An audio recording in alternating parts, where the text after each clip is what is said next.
Some people do not ignore red flags because they cannot see them. They ignore them because they are afraid of what the truth would require them to do. They notice the dishonesty. They feel the pressure. They see the inconsistency. They know something is wrong. But because the person is attractive, attends church, quotes scripture, or talks about marriage, they keep convincing themselves that the relationship will eventually become healthy. And that is how many people end up praying for a relationship that is already damaging their peace. Today, we are talking about 5 red flags Christians often ignore while dating. These are not small personality differences or ordinary mistakes. They are repeated patterns that can reveal serious problems with character, compatibility, and spiritual maturity. Stay with me until the end, because the final red flag is one many people do not recognize until they have already lost part of themselves. Before we continue, like this video, comment with your thoughts, and share it with someone who may need this message. Sharing it can help another person recognize what they have been excusing. And do not forget to subscribe to Covenant Talks for more honest conversations about dating, marriage, healing, and love. One of the most commonly ignored red flags is when someone's faith exists mainly in their words. They know the language. They can talk about purpose, prayer, marriage, submission, leadership, and waiting on God. They may post Bible verses online. They may attend church regularly. They may even serve in a ministry. But the closer you get to them, the less their private behavior matches their public image. They speak about honesty, but they lie when the truth is inconvenient. They talk about purity, but they constantly pressure you to cross your boundaries. They speak about forgiveness, but they punish anyone who disappoints them. They talk about godly marriage, but they avoid responsibility, accountability, and sacrifice. This is important because attending church does not automatically make someone emotionally healthy, trustworthy, or ready for marriage. Religious language can be learned. Character must be developed. Ancient wisdom says that a tree is recognized by its fruit. In simple terms, you understand a person by what their life repeatedly produces. Do not only listen to what someone says about themselves. Watch how they behave when they are angry. Watch how they treat people who cannot help them. Watch what they do when nobody is praising them. Watch whether they keep their word when keeping it becomes difficult. A person may say, "God is first in my life," but if they regularly manipulate, deceive, insult, or exploit people, their behavior is telling you something their words are trying to hide. Imagine dating someone who is warm, patient, and respectful in public. Everyone at church thinks they are wonderful, but in private, they constantly insult you, pressure you physically, and make you feel guilty whenever you disagree with them. When you confront them, they say, "You are supposed to forgive." That is not spiritual maturity. That is someone using spiritual language to escape responsibility. A healthy person does not use faith to silence your concerns. They allow their faith to correct their behavior. Another red flag appears when someone repeatedly pressures you to violate your boundaries. Many Christians recognize obvious sexual pressure, but boundaries are not only physical. You may have emotional boundaries, financial boundaries, time boundaries, digital boundaries, family boundaries, personal convictions. You may say, "I do not want to move this quickly." They reply, "If you were serious about me, you would." You say, "I am not comfortable sending you private pictures." They become cold and distant. You say, "I need time with my family and friends." They accuse you of not making the relationship a priority. You say, "I do not want us to insult each other during arguments." They tell you that you are too sensitive.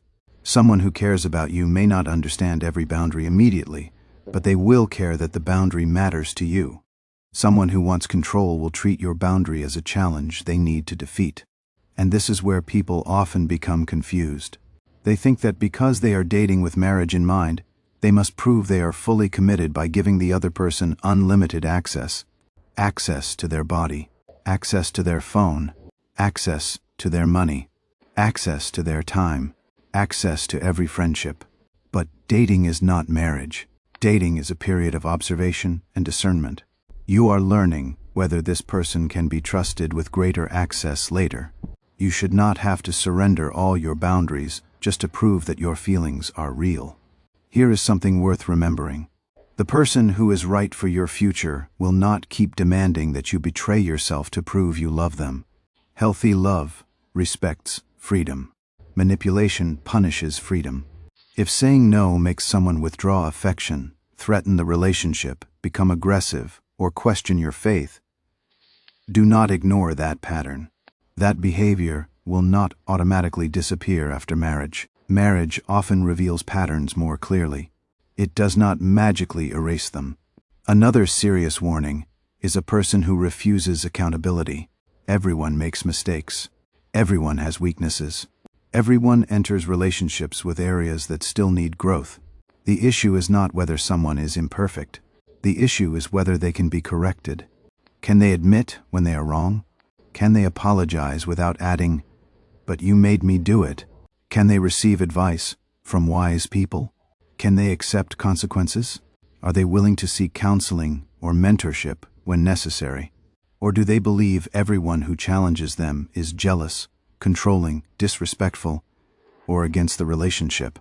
A person who cannot receive correction is difficult to build with because every problem becomes someone else's fault. If they lose a job, the manager was unfair. If a friendship ends, the friend was jealous. If a previous relationship failed, every former partner was crazy. If you express a concern, you are attacking them. Notice the pattern. They are always the victim, and everyone else is always the problem. Ancient wisdom says that wise people listen to correction, while foolish people reject it. The message is simple. Maturity is not shown by never being wrong. It is shown by what you do after being confronted with the truth. Imagine someone who becomes verbally cruel during arguments. After the argument, you tell them that the insults are damaging the relationship. Instead of listening, they say, "I only speak to you that way because you make me angry." Now the responsibility for their behavior has been placed on you. If you accept that explanation, the next insult will also become your fault. Then the next one. Eventually, you begin walking on eggshells, trying to manage their emotions so they will not mistreat you. That is not partnership. That is emotional captivity. A healthy person may feel embarrassed or defensive at first, but they eventually reflect, take ownership, and work toward change. An unhealthy person uses defensiveness as a wall that protects every destructive habit. Pay attention when a relationship is filled with confusion, inconsistency, and emotional games. One day, they are deeply committed. The next day, they say they are unsure. One week, they are talking about marriage. The next week, they disappear emotionally. When you begin pulling away, they become affectionate again. When you feel secure, they become distant. They give you enough attention to keep your hope alive, but not enough consistency to create a stable relationship. You spend most of your time trying to understand what they mean. You read old messages. You analyze their tone. You ask friends what they think. You wonder whether you are asking for too much. You begin celebrating basic communication as though it is a major romantic achievement. They replied to your message. They kept one promise. They apologized without being asked. And because the relationship has trained you to expect so little, ordinary respect begins feeling extraordinary. Confusion can happen in any relationship, especially in the beginning. But ongoing confusion may be a sign that the person wants the benefits of having you without accepting the responsibility of choosing you. They want your loyalty, affection, encouragement, and availability. But they do not want clarity, commitment, or accountability. So they keep the relationship in a place where you are emotionally invested, but never fully secure. That uncertainty can create an intense attachment. When they become affectionate after being distant, you feel relief. That relief can feel like love. But relief is not always intimacy. Sometimes it is simply the temporary end of emotional discomfort. Healthy love does not mean every day will be perfect, but over time, it should become clearer, safer, and more consistent. You should not need to solve a puzzle every morning to determine whether you are still important to the person you are dating. Another red flag Christians often ignore is when the relationship slowly pulls them away from the people, values, and purpose that once kept them grounded. At first, it may not look serious. Your partner says one friend does not support the relationship. Then another friend is called a bad influence. They say your family is too involved. They become irritated when you speak to a mentor. They complain when you attend church without them. They make you feel guilty for spending time on your education, work, or personal goals. Eventually, your world becomes smaller. You see fewer people. You share less about what is happening. You stop doing things that once gave you confidence, and the relationship becomes the center of your entire emotional life. Isolation does not always begin with a command. Sometimes it begins with guilt. If you loved me, you would spend more time with me. Why do you need to tell your friends everything? Your family does not understand us. Your pastor is trying to control you. One statement may not mean much, but a repeated pattern of separating you from every trustworthy voice should concern you. Healthy partners do not need to remove everyone around you to feel secure. They want you to have wise relationships, healthy friendships, and a life that does not depend entirely on them. This does not mean every friend or family member is always right. Some people can be intrusive, jealous, or unfair. But if several mature people who genuinely care about you are expressing similar concerns, do not dismiss them simply because you are emotionally attached. Sometimes, people outside the relationship can see what you are too close to recognize. The final red flag is when you are becoming someone you no longer recognize. You used to feel confident. Now you constantly question yourself. You used to speak openly. Now you rehearse every sentence because you fear their reaction. You used to have strong standards. Now you keep accepting behavior you once said you would never tolerate. You used to feel peaceful. Now you are always checking, investigating, worrying, apologizing, and trying to prevent the next problem. A relationship should not require you to lose your identity in order to keep someone interested. Love can challenge you. Love can expose areas where you need to grow. Love can require sacrifice.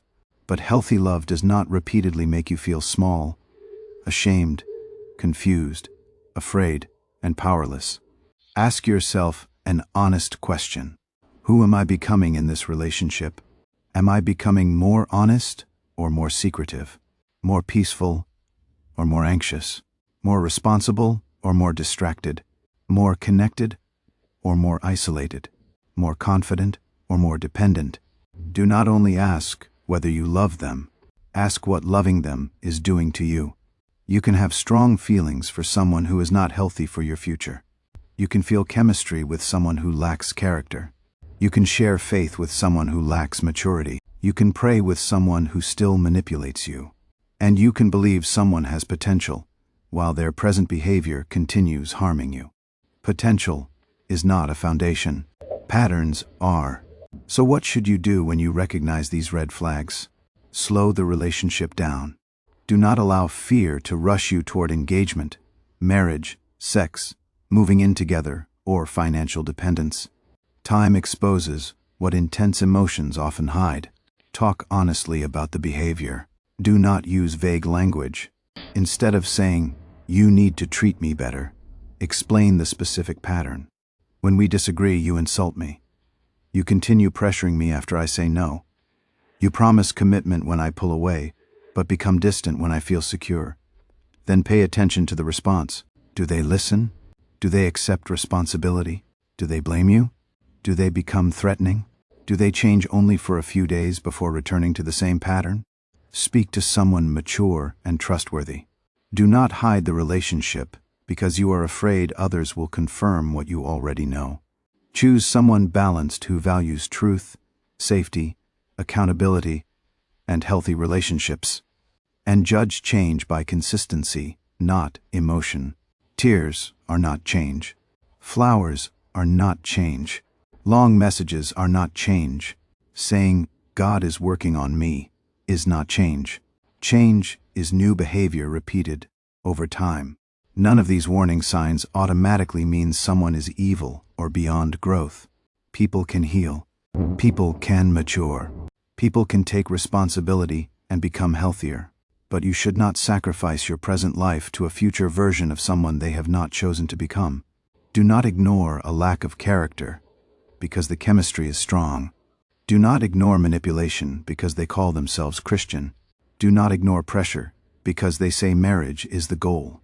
Do not ignore confusion because you are afraid to start over. And do not ignore who you are becoming because you are desperate to keep the relationship.